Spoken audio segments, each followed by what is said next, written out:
Hey Nomies, we're gonna be talking about some big old bulbs.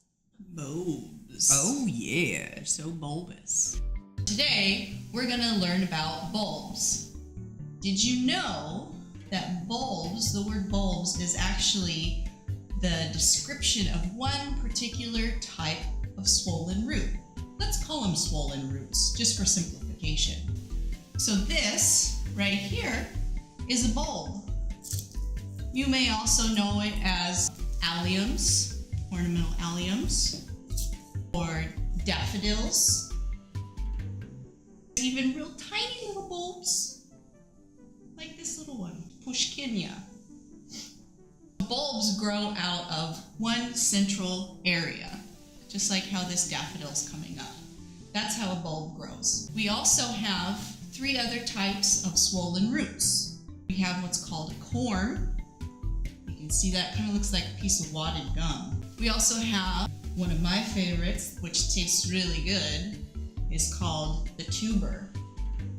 A potato is a tuber. If you've ever grown potatoes or you've seen how they kind of grow like little fingers coming off of one main long taproot.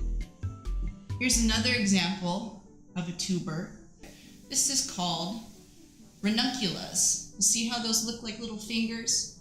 Also, dahlias are tubers. When they come in the package, they're tiny like that, and they're really crunchy and hard.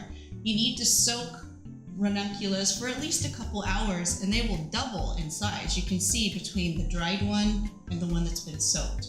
Once it's been soaked, then you can actually put it in the ground. The last swollen root category we'll talk about is a rhizome. You know ginger?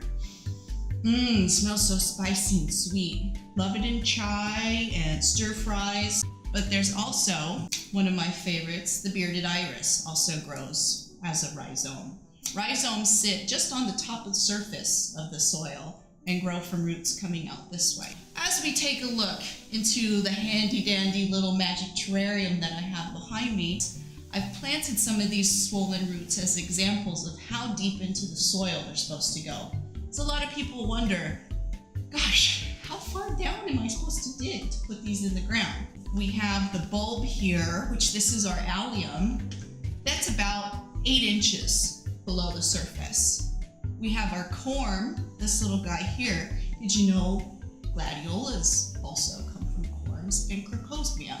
Right, just a little side note. The corm is about 6 inches below the soil surface. We have our ranunculas, which are the tubers, and they're about 2 to 3 inches below the surface. And then if you can see up top with my magic pointer, I have my bearded iris, which, do you remember what the iris was referred to as? That's right, rhizome. That's growing on the top surface. The fun thing about rhizomes is they don't have to be covered hardly at all by soil. They actually tend to grow better if they get their tops exposed to a little bit of sunlight. If they're buried too deeply, they're just vegetative and they never bloom. So that's our little journey through our soil planting depth.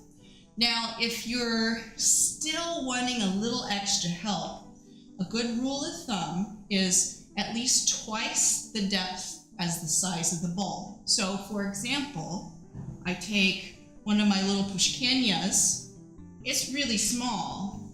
It needs to go at least twice as deep. So if you bought a bulb that came with any kind of packaging or a little tag, you might have something like this that has a description on the back that shows you bulb planting depths, bulb heights, what type of sun conditions are required.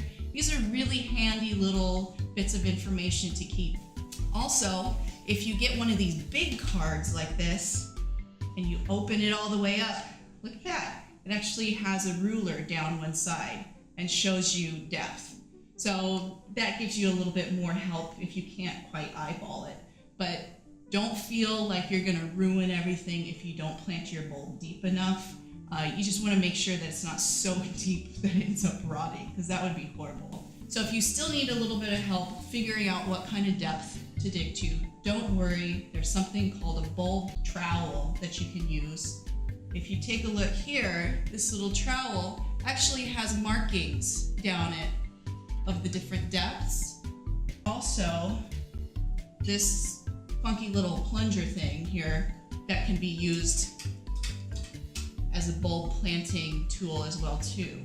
And it also has some gradations on here for measurements. So that's a little tour into the world of bulbs. Thank you for coming with me. Definitely make sure you check us out. So subscribe to our channel, follow us on Facebook and Instagram, and ring the bell.